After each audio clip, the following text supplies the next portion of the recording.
I'm Scott Fleming, Associate Vice President for Federal Relations here at Georgetown, and I'm pleased to welcome you to this evening's program with our special guest, Senator Tammy Duckworth, who has just returned from a trip to the Korean Peninsula.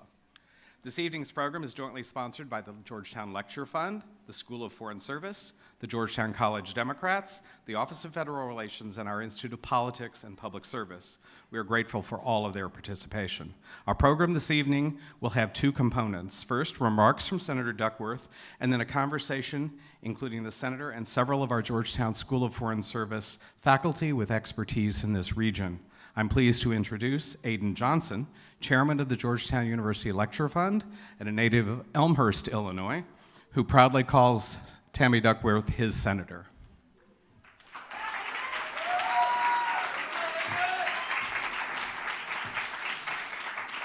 Hello, everyone. As Scott was saying, I'm Aiden Johnson, and I am a junior in the college, and I am currently chair of the Lecture Fund.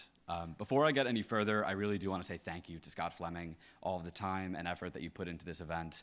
Without you, this would not be going as smoothly as it is. So could we get a round of applause for Scott, please? You know, I have the distinct privilege of standing up here tonight and introducing someone who I think is one of the most inspirational public officials that we have. And as I do that, I hope you'll indulge me as I tell a quick story. And it starts this past fall. I was sitting down with a freshman in one of his first weeks at Georgetown, and his name is Haripum Prasuchai, and he's sitting right up here in the front. But Haripum at the time was one of the newest members of our group, the Lecture Fund. And so I said, you know, in the past, we brought people to speak, whether they were politicians or poets or playwrights and anything in between. Who do you want to bring? And he had an answer ready, and he said, have you heard of a woman named Tammy Duckworth? And I laughed a little bit, because first of all, yes, I had heard of Tammy Duckworth. I think everyone at Georgetown who has a Facebook page saw someone share the video of her speech at the Women's March last January. But on top of that, I laughed because I am from Illinois. And the first time I had the privilege to vote as an of-age citizen in this country, that name, Tammy Duckworth, was right there in front of me. And so I told Haripum, no, I have no clue who this woman is, just to see what he was going to say. And he started talking about a lot of the things that I had heard about the senator, that she's an Iraq war veteran who received a Purple Heart, and that she ran for the House of Representatives and won, and then ran for the Senate and won, and is now one of the two senators from the state of Illinois. And he ended this long list of credentials and accomplishments with a statement that really stuck with me. And that's what I'd like to say tonight to introduce the senator. He had said, she just has an unbelievable story. And because of that, regardless of what she would come to talk about, students at Georgetown need to hear from her. And I couldn't agree anymore. And I don't think that there are a better few lines that I could use to introduce this event here tonight. I am proud to say that Senator Duckworth is the first person that we are hosting this semester in our lecture series, and I know that this is an opportunity that none of us will take for granted, and it's a moment that we will seldom forget. So, with that, ladies and gentlemen, please join me in welcoming the senator from the great state of Illinois, Tammy Duckworth. Thank you. Thank you. Thank you. It's great to be here. I apologize, we were running a little bit late. The bad news is I thought votes were going to be at 7:30 or 8 tonight, and I would have cut us short, but I just found out they're pushing the votes for the motion to proceed on the CR, continuing resolution, to about 8:30 or 9, so we have time. Yay! So it's great to be here, and I want to thank Aiden for that very kind introduction, and thank you to the Georgetown Lecture Fund and the Asian Studies Department in particular for hosting this event. As some of you know, I decided to run for Congress after I served in the reserve forces, both the Army Reserve and the National Guard, for years. And I did it to make sure that the voices of my fellow service members and veterans are heard when lawmakers in Washington make decisions about our national security. You know, I lost my legs fighting in a war with which I did not agree, following orders from a president I did not vote for. And although I was personally opposed to the Iraq War, as a soldier, I volunteered to join my unit when we were deployed, and I am proud to have served my country, and I would do it all over again. Many of you who are ROTC cadets and some of you who are prior service know what I'm talking about. But now I am in Washington, and I'm in the Senate, and I'm hearing the drums of war being sounded again. and they're growing louder in Washington each and every day.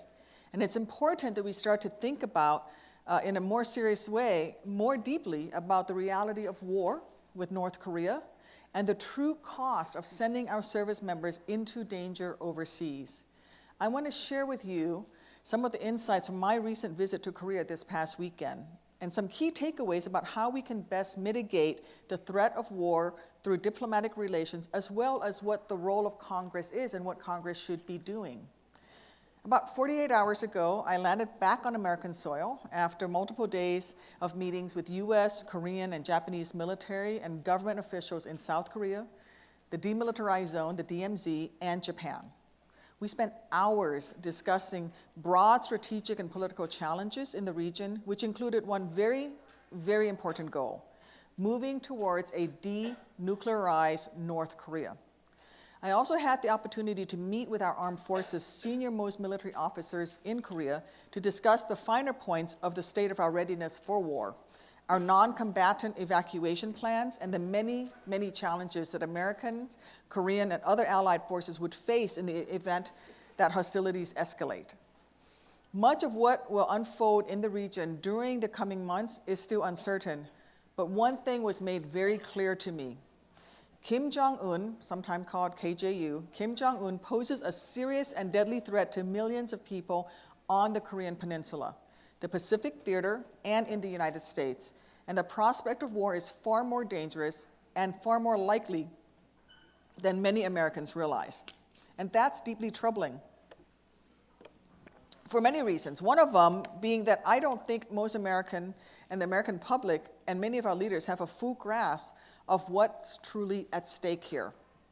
There's a lot more Congress should be doing to mitigate the threat of a catastrophic war and to ensure that our military is prepared for whatever comes their way. And I'll get to that part in a couple of minutes. But first, I think it's important to explain exactly what we're dealing with on the Korean Peninsula and with Kim Jong-un's regime. It's important to get a sense of what a war in Korea actually means and just how many lives might be at risk. There are roughly 30,000 American troops in South Korea and 25 million civilians from various nationalities, including our own, living in and around Seoul, otherwise known as the Greater Seoul Metropolitan Area. That's more than half of South Korea's entire population living in one concentrated area about 30 miles from the DMZ. Pause to think about that number: 25 million souls, every single one of which could be in danger if conflict breaks out. And I'm not just talking about a nuclear war. Remember, this is 30 miles away from North Korean forces. North Korea's ballistic and nuclear capabilities rightly receive most of our attention because their ability to strike South Korea, as well as Japan, and now the US homeland. But many Americans aren't as aware of Kim Jong-un's massive stockpile of conventional weapons aimed at South Korea, which further exacerbates the security dilemma. We don't have intelligence about North Korea that's as good as what we know about other regions of the world.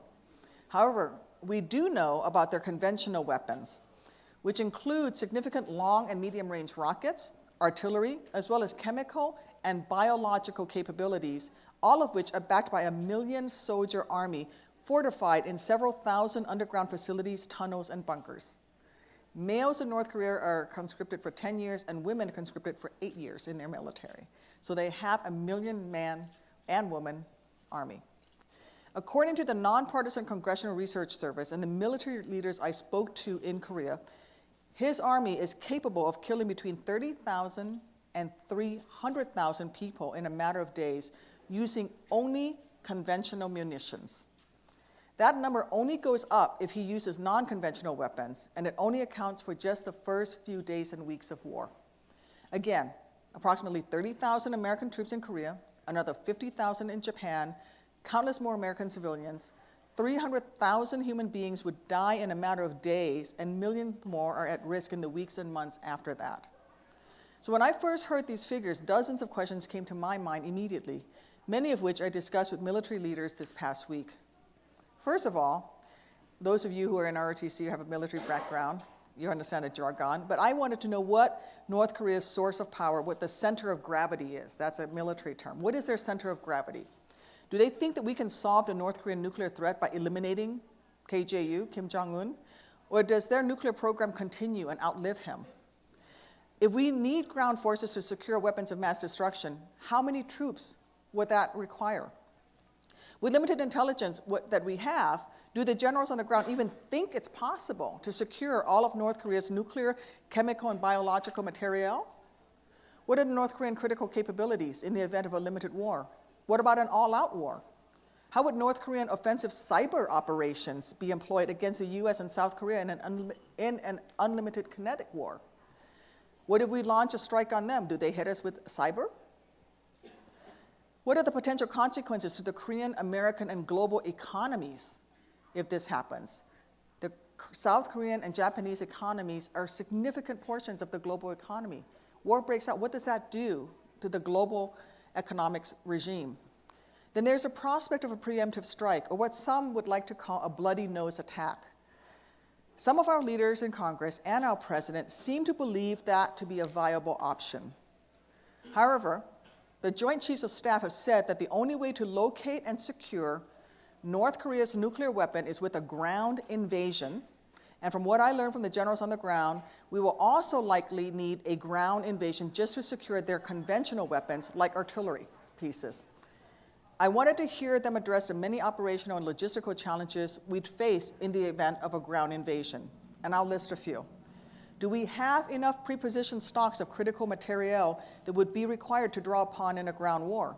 After years of raiding our stocks and supply operations in Iraq and Afghanistan, are these supply stores overseas sitting at 100%? Or when we go open those warehouses, will there just be moths flying around instead of the munitions that we need or other logistical support equipment?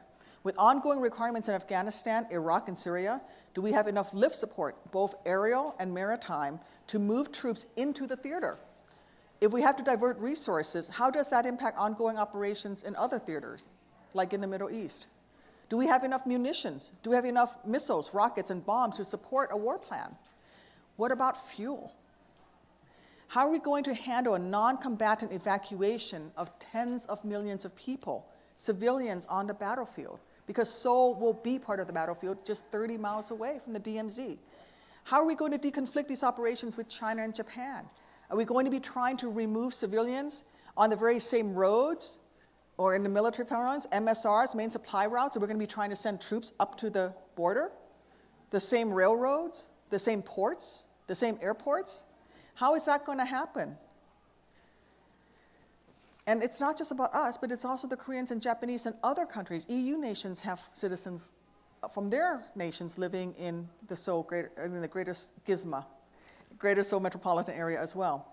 Do we have visibility on the North's nuclear, chemical, and biological weapons site? How do we secure these weapons in order to prevent their proliferation? So we start a kinetic war.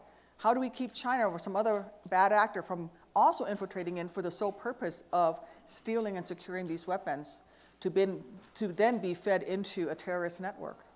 These are just a few of the many operational challenges we would have to confront.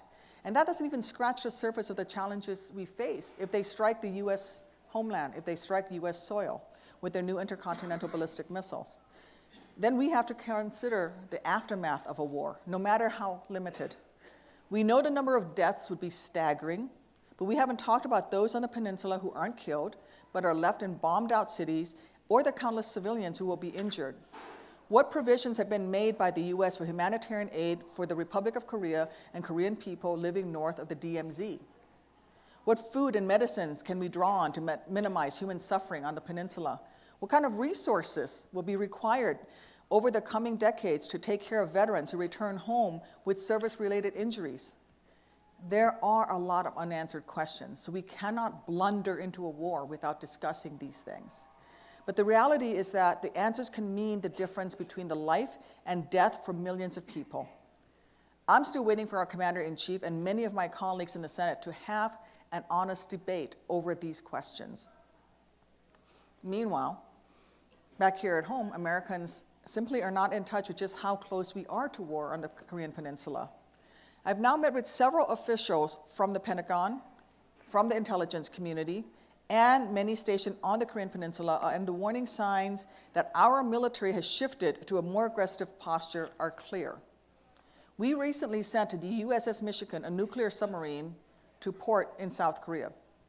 In October, we floated a 3 U.S. Navy nuclear-powered Nimitz-class aircraft carrier flotilla, the USS Ronald Reagan, the Nimitz, and the Theodore Roosevelt, into the Western Pacific. B-52s have now joined our B-1 and B-2 bombers in Guam. All 3 types of bombers are now in the Pacific. Across the country, the Army is practicing how to activate mobilization centers which help facilitate the global rapid deployment of troops. The Army is buying more bridging equipment to navigate North Korea's crumbling infrastructure. And they're actually right now training soldiers to fight in the same kind of tunnels that are buried underground throughout North Korea. And I know that the military's job is to be fully ready for any contingency, and I commend them and support them for continuing to prepare for war. I'm not saying that they're going to war, but it's painfully clear from my visit to the DMZ and these movements that I am seeing that we should ignore the signals that our military is sending with these actions. We know that the North Korean and our allies in that region are certainly paying attention to these military movements themselves. Another thing that was made clear to me in Korea is that there are still diplomatic off-ramps on this potential road to war. We are not yet in an inevitable march towards open conflict on the Korean Peninsula. As long as off-ramps exist, it's vital that the United States and her allies give diplomatic efforts every chance to succeed. In order to see us through this crisis, we must allow diplomats time and space to operate, and we must remain unified with our allies in our shared strategic goals for the peninsula. We simply cannot allow North Korea to skirt the recently adopted UN Security Council sanctions, for example. These are the most biting sanctions adopted to date, and we must ensure that our allies and other nations, including both Russia and China in particular, are fully enforcing them. The last 2 rounds of diplomatic talks regarding the Winter Olympics and the Paralympics at the Freedom House are a welcome development. North-South encouragement must be encouraged. Now, whether such talks can lead to something else, maybe even peace, only time will tell.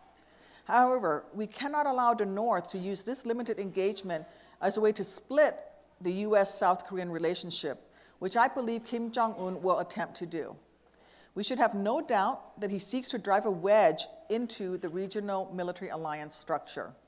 North Korea has a long history of using diplomatic entreaties as cover, while they also continue to further develop their nuclear ballistic missile capabilities. And I have no illusions that even as they participate in the Olympics, they will be continuing to pursue their nuclear capabilities. We can't afford to be naive here. Their nuclear and ballistic missile weapons development continues to evolve, and their rhetoric remains hostile. So while engagement is welcome, we must also remain clear-eyed about North Korean intentions and activities and remain committed to our allies. What does that mean? Well, for me, it means we have to maintain the strength of our military and our ironclad alliance, military alliance with the Republic of Korea. Key to our readiness and the success of our mission is our relationship with that nation and the unique joint relationship that our 2 militaries enjoy. It is quite literally a relationship forged in blood, in training, and in common goals that have lasted for over half a century. The Republic of Korea forces are highly professional, well-trained, and understand implicitly the threat of North Korea. If we need them, they are indeed ready to fight, which is good because even if they hope for peace, they can be called on at any moment. During my trip, I had a chance to speak with some of the troops on the first line of defense at the DMZ, both American and ROK. These 19, 20, 21-year-olds are standing spitting distance from North Korean soldiers on the other side with no barrier between them. In fact, closer than I am to you in the audience right now. Halfway around the globe, these warriors are quite literally holding the line in one of the most dangerous places on the earth. To them, the potential for war isn't a possibility. It's a reality that they live and breathe every single day. So while we hope for peace, we must maintain our military readiness and remain prepared for a war. Over the weekend, I spent time with the commander of the U.S. Forces Korea and also the commander of the 8th U.S. Army. The 2 of them are the principal operational elements on the Korean Peninsula, responsible for executing war plans and effectively integrating American and South Korean forces. In fact, the 8th Army's motto is ready to fight tonight. But it is not said with the hope or wish for war. Rather, what comes across is the intense desire to avoid war, because they truly understand the consequences of what it would look like and the enormity of the challenges we would face. This isn't something that just comes across from US military leaders, but it is also something I heard from our South Korean military counterparts as well. Nobody on the peninsula wants war, not the US military nor the ROK military. However, they must remain ready. While most Americans cannot receive all of the operational nuances of war, cannot conceive of all the operational nuances of war in the peninsula, that's what the 8th Army is doing every day. They're ensuring they are ready for operations across the spectrum of potential conflict, including conducting non-combatant evacuations, securing nuclear, chemical, and biological weapons sites, executing the logistical movement of materiel and troops, and integrating all US and ROK forces on the battlefield in order to repel a North Korean attack. Secretary Mattis recently came to the Senate Dems during our caucus and stated very clearly, and I quote, that the military's role is to hold the peace for one more day so the diplomats can do their job. One more day, one day at a time. However, while our military and the Republic of Korea forces work together to maintain readiness so diplomatic off-ramps remain viable, we're in a situation now where the president seems on taking a different route. With every threat, with every reckless or contradictory tweet from the commander-in-chief of our military, we get a little bit further from a diplomatic solution and a little closer to war, and we don't have room to spare, not on the peninsula. The cavalier attitude with which the president tweets policy decisions and taunts foreign leaders, besides being beneath the dignity of his office, delegitimizes serious diplomatic efforts.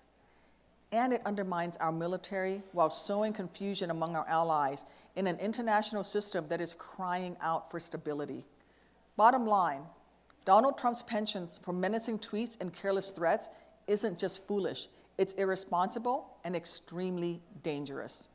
Anyone who has served in our nation's military, including those currently stationed on the DMZ, understands that the threat of war, let alone nuclear war, is not something to be taken lightly.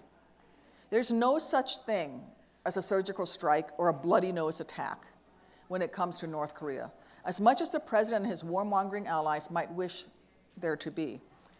They should remember that President George W. Bush's administration told the American people that the Iraq war would be over in 2 weeks, and we all know how accurate that assessment was. Once you strike North Korea, you're talking about a ground invasion.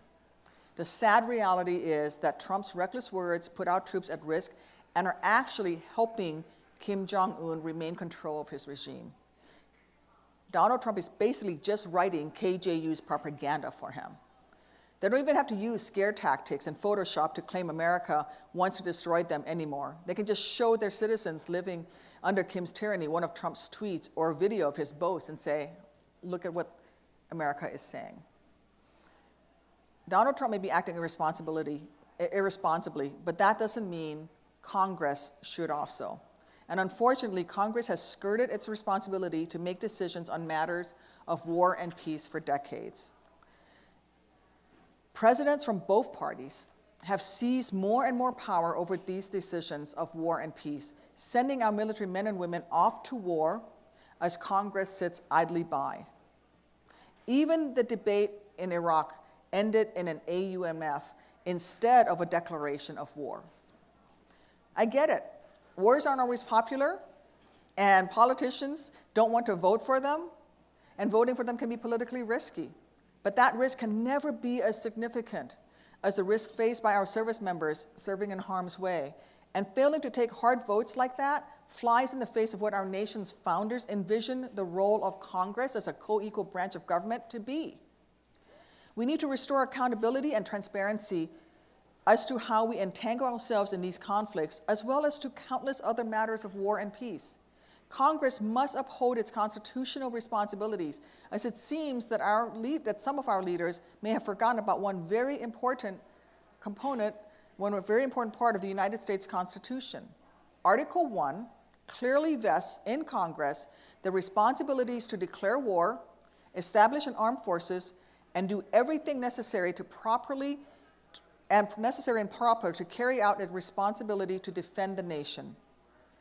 That doesn't excuse Congress spending decades taking the easier route of just letting the president take the heat, and now we're here. One of Congress's most solemn responsibilities is deciding when and how we choose to send Americans into combat.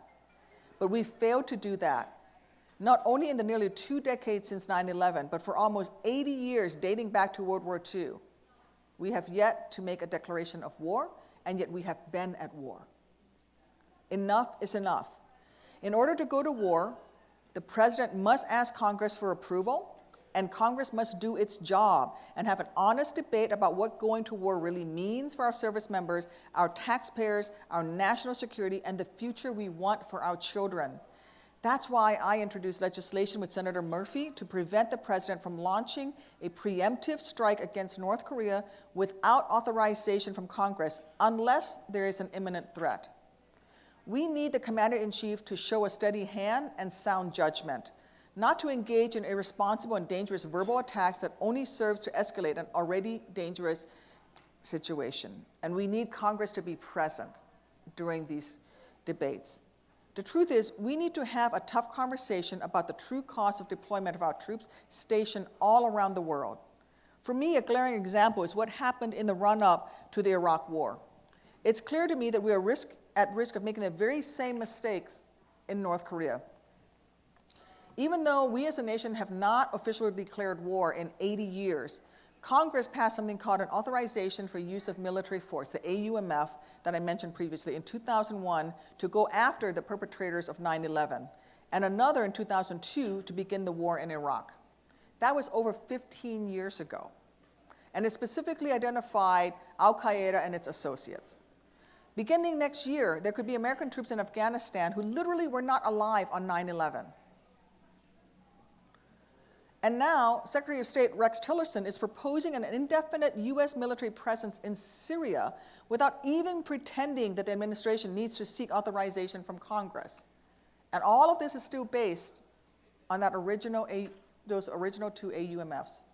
So here we are relying on those same old authorizations without public debate or on our declaration of war about our objectives or what we're still asking of those we send into harm's way. And it's simply unacceptable. Our troops downrange need to know they have the moral support and legal backing of their country, and Congress has not given them that. And I've been saying this for years, since before this president took office, and I'll say it again.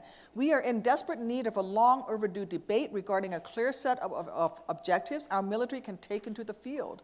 We need to restore Congress's power over the president in matters of war and peace. The president is our commander-in-chief, but he is not our king. And he needs to come to Congress and make the case to the American people as our founders intended if he wants to go to war. And Congress needs to do its job and have that debate in front of the American people so that you know what it's going to cost and what it's going to entail. Our service members represent the strongest, most professional men and women in the world. Our nation would not be the greatest democracy on the face of the planet without their sacrifices. Donald Trump may think he's asserting our nation's strength when he blindly threatens our enemies, but he couldn't be more wrong. Our strength as a nation doesn't come from a president, any president, thumping his chest or flaunting our nuclear weapons. It comes from our people, our values, and the global belief that America stands by her word and can be counted on to stand by her word. It comes from the hard work, the compassion, the courage of Americans serving their country in and out of uniform. And we cannot afford to take that shared sense of sacrifice for granted. To do so would be a disservice to our Constitution and those in uniform who risk their lives to defend it every single day. Thank you for being here.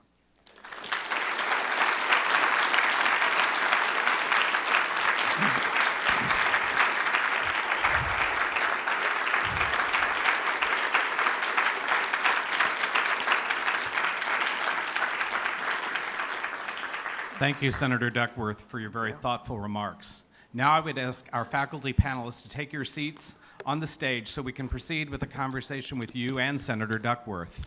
The panel will be moderated by Dr. Anthony Clark Arend, Senior Associate Dean in the School of Foreign Service, a professor in both the School of Foreign Service and at Georgetown Law.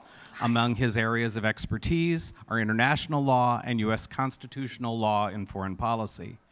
Joining Dr. Arend is Dr. Michael Green. Dr. Green currently directs the Asian Studies program here at Georgetown and serves as a professor with particular expertise on Japan, Korea, and East Asia generally. Dr. Green has a lengthy career of important work, including service as Assistant to the President and Senior Director for Asian Affairs at the National Security Council prior to 2006.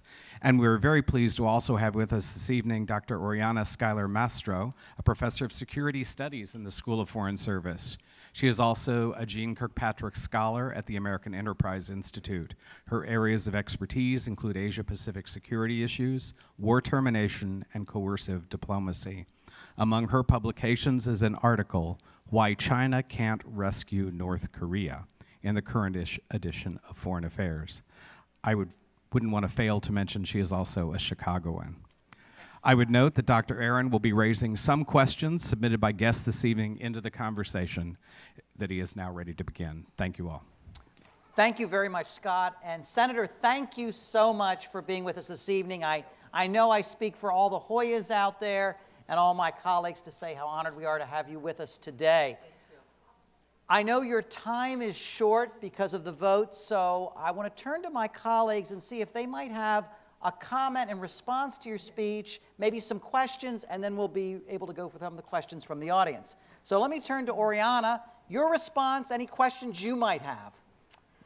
Yes, and thank you so much for those comments. I was in Korea myself on a delegation trip in December, and though I'm obviously here speaking in my Georgetown civilian capacity, I'm also a reservist in the military and served in some exercises this year. So Korea is near and dear to my heart, and for a long time I have been echoing some of your sentiments that we need to have more realistic assumptions about what a potential conflict would look like. And in my mind, in addition to trying to prevent conflict, there should always be people, hopefully like myself, that also try to make sure that any conflict that occurs would be as limited and as short as possible. And one of the things that comes up with Korea, as the senator mentioned, was how this is unlike any type of conflict that the United States has fought in many, many decades. The costs that would have to be incurred not only by the American people, by servicemen who are going to be sent over there, also by the Koreans themselves. My main expertise is on China. I spend my time mostly dealing with how China reacts to things and what they do, and I spent a couple of months in China looking particularly at their contingency planning for Korean contingencies. And one of the things that the senator brought up was, how do we deconflict with China? And specifically questions about whether US forces are prepared to secure with ground forces the nuclear facilities that exist in North Korea, meaning nuclear weapons, missile testing sites, testing tunnels, storage facilities. There are hundreds of these types of facilities located in North Korea. The short answer, unfortunately, is no.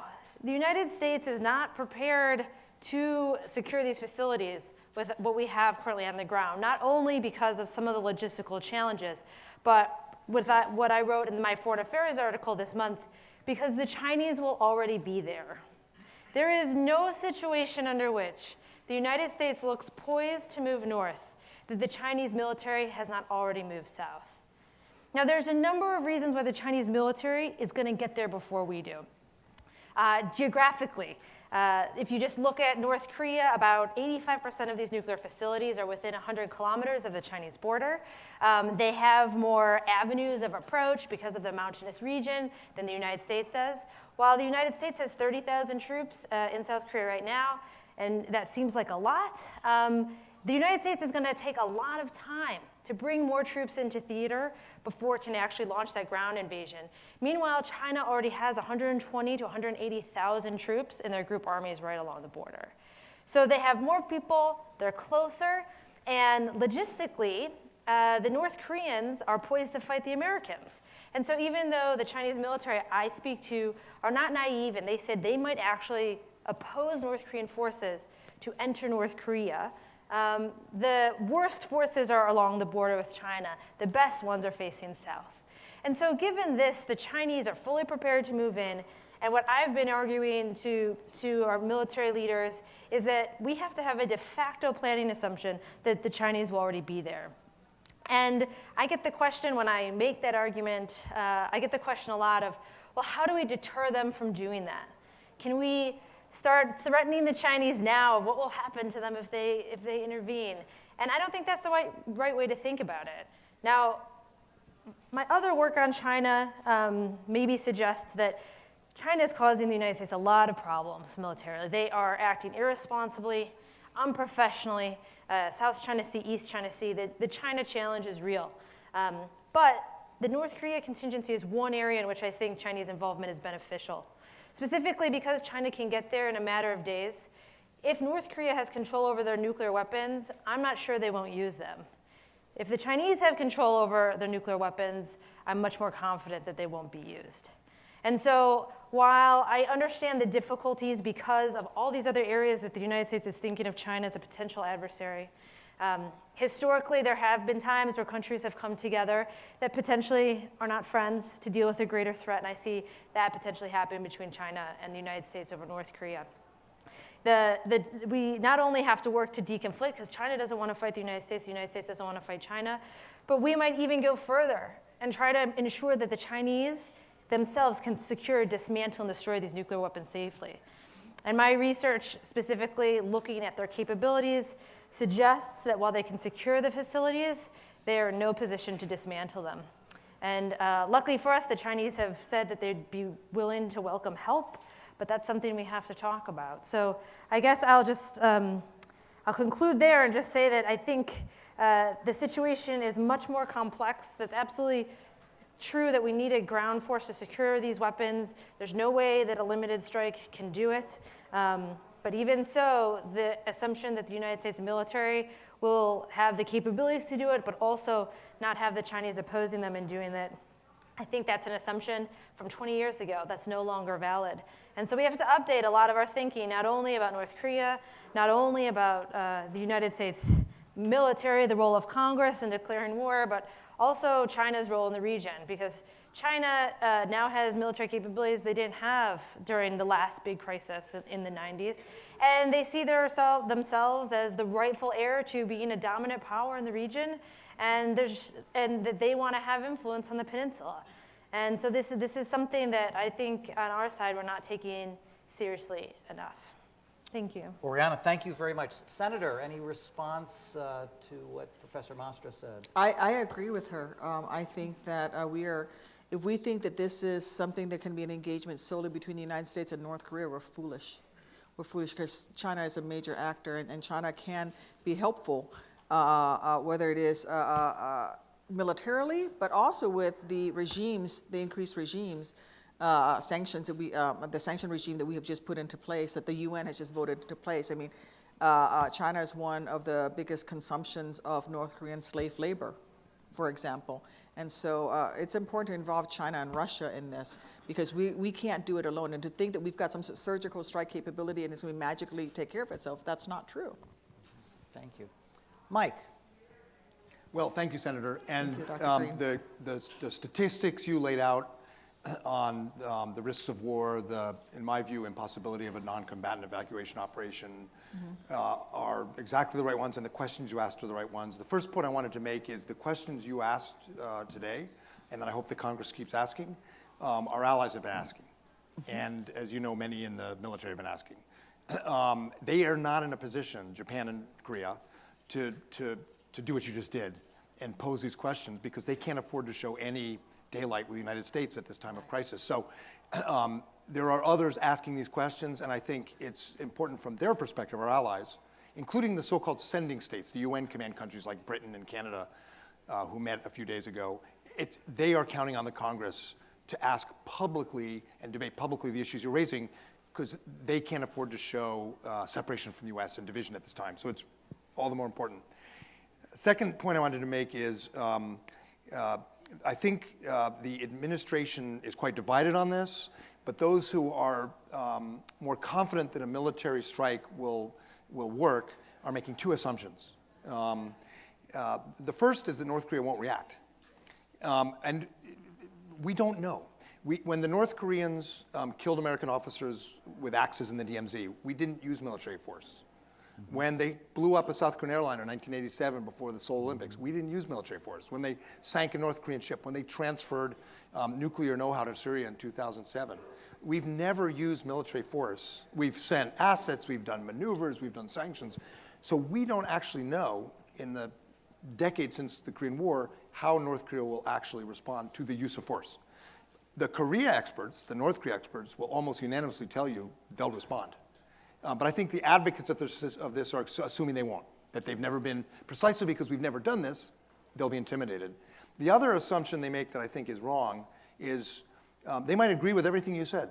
It's dangerous, it's hard. But that risk is still worth it because in North Korea, armed with these ballistic missiles and these capabilities, will have a capability that is intolerable. It's the word you'll frequently hear from the advocates of force. And therefore, we have to stop them from transferring this to Syria or other countries. We have to stop Japan and Korea from proliferating in response. We have to show North Korea that we have willpower, so they don't think they can use other cyber attacks because they now have nuclear weapons. The problem with that logic is a military attack will precipitate all of those things. And so I think the debate, if it's done in Congress, if it's done the way you did it, will end up with us not using military force, but we have to have the debate. When we're done, then we'll have another debate, which we really should be having now. Will diplomacy work? I've negotiated with the North Koreans in government in New York, Pyongyang, Beijing. I'm an advocate of diplomacy. It will not lead to denuclearization. I still think we should talk to them, but it's not going to solve the problem for us. The military action, as you've both explained, is not going to solve the problem for us. We still have this extremely high risk level now. So the new strategy, which Matt Kronig, a professor here, and I have written about, is going to have to be more robust. We're going to have more strategic assets. We're going to have to change our exercise schedule. We're going to have to do a lot of things you mentioned. And I hope we get through this current debate, this binary debate. It comes out the right way. And then we get to the really hard debate, which is how do we roll back, contain, deter North Korea in an environment where they will be more emboldened and more dangerous. And that's a hard debate, but that's where we need to be with our allies, I think, in the Congress. First, we have to get through the debate you've framed. And I thank you for framing it here today. Well, I'd like to hear Dr. Green talk maybe a little bit about these new sanctions that have been put into place. Because what I heard on the ground was that they're starting to take some effect. And maybe you can talk about that and how that plays into this. And then maybe if we have time, touch a little bit on the economic aspect, because both South Korea and Japan are economic powers, especially in relation to our economy and what this would do. Because we're just focused on the military aspect. We're not even talking about the economic aspect of this and the whole region as well. Well, on the second one, on the economic impact, you rightly focus on the 25 million people around Seoul, but the North Koreans have had for a decade the ability to hit all of Japan's major cities with ballistic missiles too. And of course, their chemical, biological, and new nuclear capability. That would be catastrophic. I mean, Japan is the third largest economy in the world. China's the second. Catastrophic economically. So people are worried about the economic impact. On the sanctions question, when I was in the administration with Victor Cha, one of the faculty here, we sanctioned a bank called Banco Delta Asia in Macau, $25 million in assets, but Chinese banks everywhere shut down North Korean accounts because they didn't want to get caught in US sanctions. And that was a fairly targeted sanction. I would give the administration credit because the Treasury Department sanctions they announced in September make that action we did look like Little League. What they're doing is an NFL. It is massive, and it's having an impact on the North Koreans. It's not going to get them to give up the nuclear weapons immediately, but I think we can afford to let it work. It can be effective not only at, over time, changing North Korea's calculation, it also helps us put in place a net, intelligence, banking, so that we can restrict the North Koreans' efforts to get stuff in for their weapons programs and potentially and very dangerously send stuff out to act as we want to have it. So I think it's a great question, Senator. The Congress should, I think, give the administration credit for sanctions and say, that's the kind of strategy we're going to have to do more of if we're going to avoid the kinds of catastrophe you described. So I agree that you can give credit for the sanctions, but my concern is that the administration thinks it's going to get us to denuclearization. And I agree with Mike that talks are beneficial for a wide variety of reasons. I'm very supportive of the current talks between North and South Korea. It can reduce tensions that are unnecessary. You can gather information about the strategy of the other side. I think we have to recalibrate our expectations, and maybe we can get a temporary freeze. I think he might, to buy time, Kim Jong-un might, freeze the program, stop the program. But we have to understand that it's temporary, and that we can then have more space, more time to try to figure out other options. But the problem I have with sanctions is I often hear from people who are in the administration are supportive of somehow it's either this path, and if this doesn't get us denuclearization, then there's the military option, and it's not that binary. They're not exclusive. Yeah. One question I wanted to raise, you mentioned the challenges we've seen with respect to Congress and the President, the authorization to use military force. As you noted, we haven't had a declaration of war since World War II. Right. We've had a number of conflicts, some of which have been authorized by things like the Gulf of Tonkin Resolution, some of which haven't been authorized at all, such as the action in Kosovo in 1999. And then we've seen the AUMF responding to 9/11 and in preparation for the Iraq War. Is this even a useful mechanism? Would it be better, and you suggest this, to go back to an actual declaration of war and say, if we are going to do this, Congress should officially declare war, whether it's with respect to Syria, Iraq, parts of Africa, or certainly in connection with the Korean Peninsula? Would that be the preferred mechanism, or is an AUMF still acceptable? Well, the problem with the AUMF is that it's been exploited, right? We have troops in Africa right now that are there supposedly because of an AUMF. And the AUMF in 2001, 2003 talks specifically about Al-Qaeda and its associates. What's happening in Syria is not about Al-Qaeda, it's about Bashar Assad. Correct. Right? And so what we have is this stretching and twisting by both Democratic and Republican administrations of what the original intent of the AUMF is. And yes, it's admittedly a very congressionalist approach for those of you who are constitutional scholars that I'm taking, but I feel like we're the co-equal branch of government, and Congress is the only branch of government that the Constitution says that we have the sole power to decide when to go to war, and yet we're abdicating that, and we're not having that discussion. So I do think that we should have more of a discussion. That was my problem with Iraq as just a soldier, was I felt like we just rushed into something, and we didn't have, the American people didn't understand what it was going to cost, what it entailed. And Congress never did that. And as a politician, I'll tell you, it's not easy casting a lot of these votes. No one wants to be on the record to vote for war, especially one that may drag on for over a decade. But I think Congress needs to do its job and take the responsibility. I raised my hand that I would defend the Constitution, and I feel like Congress isn't doing that. Is there any hope we could see a change? I know you and a lot of others, Senator Kaine, for example, have really pressed for this. I just wonder, are we going to see a new environment in Congress where Congress will take more responsibility in challenging the executive in this area? I'm seeing the beginning of a discussion that's bipartisan. We had last year, Rand Paul put forward a motion to argue for a sunsetting of the current AUMF, along with a discussion for a new one.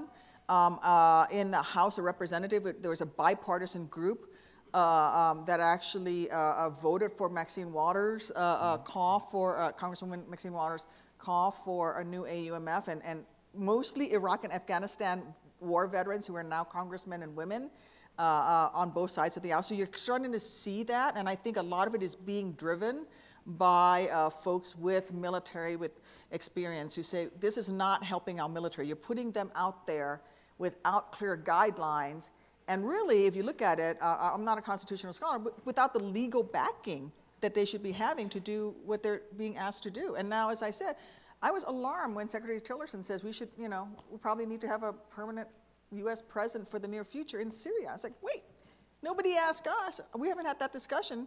Why does the executive branch get to make this decision unilaterally? I have been receiving a signal from the crowd saying our time is short. So I'm going to go to questions from the group. And Marie Swain, where are you? Somewhere she is. There she is. Go. I know Marie. She essentially asks this question. In the world today, is there any real usefulness of nuclear weapons for deterrent? In other words, can we still say that nuclear weapons play a useful role in international politics and diplomacy for deterrence sake? Well, I mean,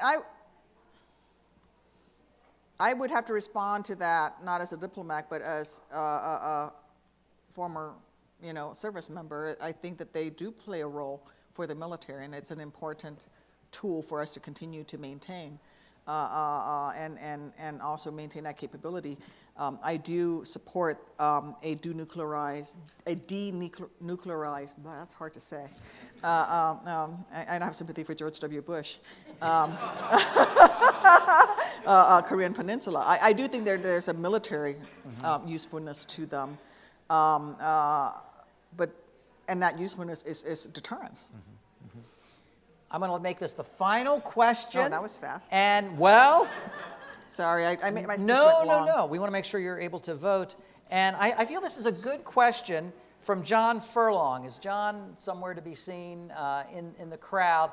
And he asks, what advice would you give to a prospective military officer? And I know there are many people out here in ROTC, but if you could look out into the crowd and say, okay, you're going into the military, you're going to be an officer in the U.S. military, what advice would you give? Remember that the military in our democracy is subservient to the civilian. We are the servants of the civilian leadership, and don't ever forget that. It is a civilian elected commander-in-chief, and that supremacy of the civilian over the military is what makes us the greatest democracy on the face of the earth. It's why we don't have military juntas running the country. And if you talk to the great military leaders, they will say the same thing, that it is the civilian government that makes those decisions. The military remains professional and carries out and executes the will of the American people. It's why I've never said that I am a dove, because if it's time to go to war, it's time to go to war, and I will always support our military. Military families like mine have served going back centuries, but at the end of the day, that decision is the decision of the American people, the voters, and the leaders that they elect. That is a wonderful way to end. Senator, thank you very much. We really appreciate it. Thank you.